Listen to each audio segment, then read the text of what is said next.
Hey guys, this is a quick video about the most common cause for a louder than normal exhaust sound or a bubbly sound on a Mercury Verado.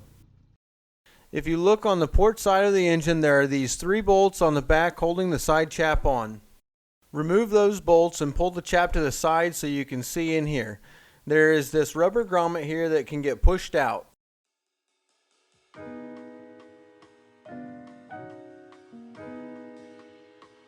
Now just push that back in and voila, the exhaust goes back to normal.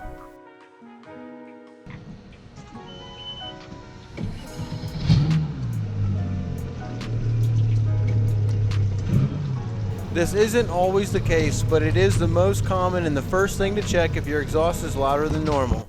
I hope this helps you out. If it did, hit the like button and make sure you get subscribed for more Verado and marine industry content. Thanks for watching, and we'll see you on the next one.